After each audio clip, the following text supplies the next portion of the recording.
इस वक्त की सबसे बड़ी खबर आ रही है इंदौर से। इंदौर के बाणगंगा थाना क्षेत्र स्थित भागीरथपुरा MR4 पर रोड पर गुरुवार सुबह एक युवक का शव मिलने से इलाके में सनसनी फैल गई है। राहगीरों ने सड़क किनारे खून से लथपथ हालत में शव पड़ा देखा और पुलिस को सूचना दी। प्रारंभिक जांच में सामने आया है कि युवक की चाकू से गला काटकर हत्या कर दी गई है। सूचना मिलते ही बाणगंगा थाना पुलिस मौके पर पहुंची और पूरे क्षेत्र की घेराबंदी कर जांच शुरू कर दी है। FSL टीम ने घटनास्थल से महत्वपूर्ण साक्ष्य जुटाए हैं। पुलिस आसपास लगे CCTV कैमरों की फुटेज खंगाल रही है ताकि संदिग्धों की पहचान की जा सके। मृतक की पहचान खोजराम के रूप में हुई है, जो मूल रूप से छत्तीसगढ़ का निवासी था और इंदौर में रहकर नौकरी करता था। पुलिस उसके परिजनों और परिचितों से पूछताछ कर रही है। ये पता लगाया जा रहा है कि वह रात में किस समय लौटा और आखिरी बार किसके संपर्क में था। फिलहाल हत्या के पीछे का कारण स्पष्ट नहीं है। पुलिस आपसी रंजिश, लूट या अन्य एंगल पर जांच कर रही है। अधिकारियों ने जल्द खुलासे का दावा किया है। आज सुबह थाना बाणगंगा भागीरथपुरा क्षेत्र में एक सूचना मिली थी कि एक जो MR4 रास्ता है, इसके रास्ते के किनारे पर एक बॉडी पड़ी हुई है जिस पर चाकू से किसी ने वार किया है। वो व्यक्ति जो है मर चुका है। सूचना पर पुलिस पहुंच गई है और यहाँ पर FSL की टीम भी है और जो परिजन लोग हैं, मृतक के जो परिजन लोग हैं, उनसे भी पूछताछ की जा रही है कि रात में कितने बजे वो ऑफिस से लौटा था और फिर क्या किया था उसने।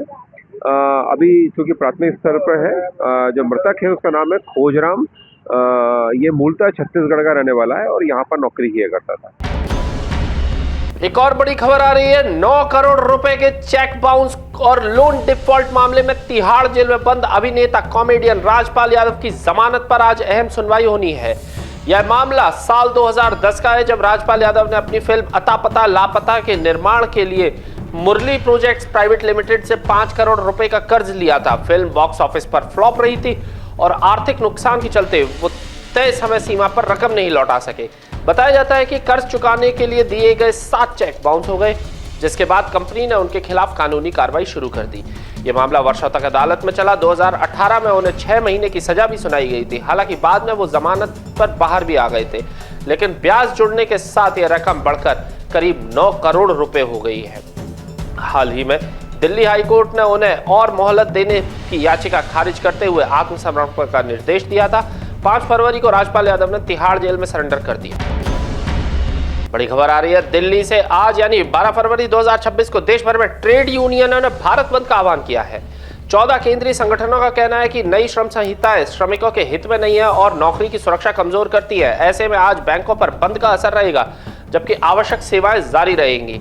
आज सुबह से ही भारत के अनेक हिस्सों में भारत बंद का व्यापक असर देखा जा रहा है। केंद्रीय ट्रेड यूनियन समेत 14 संगठनों ने नई श्रम संहिताओं का विरोध करते हुए इसे श्रम विरोधी बताया है। उनका तर्क है कि ये कानून नौकरी की सुरक्षा को कमजोर करते हैं, हड़ताल की प्रक्रिया को कठिन बनाते हैं और नियोक्ता को अधिक लाभ पहुंचाते हैं।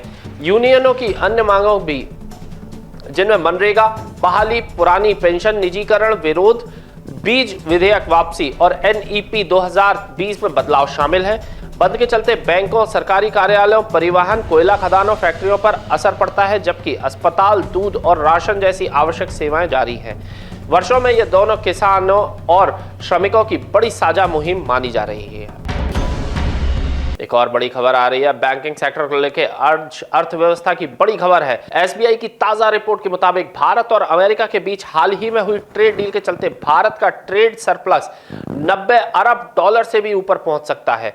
यानी अमेरिका के साथ व्यापार में भारत को अधिक फायदा हो सकता है। सरल शब्दों में समझिए, अगर भारत अमेरिका को $100 का सामान बेचता है, वही अमेरिका से $10 का सामान खरीद सकता है, तो बचता है $90 का सरप्लस। इसी तरह डील से भारत के निर्यात को बढ़ावा और अमेरिकी टैरिफ में कमी से भारतीय सामान अमेरिका में सस्ता बिकेगा, जिससे निर्यात बढ़ने की उम्मीद है और भारत का व्यापार अधिशेष बढ़ सकता है। लेकिन विशेषज्ञों का कहना है कि यह अनुमान डील की शर्तों, टैरिफ में राहत और वास्तविक निर्यात आयात संतुलन पर निर्भर करेगा। कहीं अमेरिका से आयात भी तेजी से बढ़ जाए तो यह संख्या बदल सकती है। ऐसी ताजा तरीन खबरों के लिए जुड़े रहे राजीव टाइम्स के साथ। नमस्कार।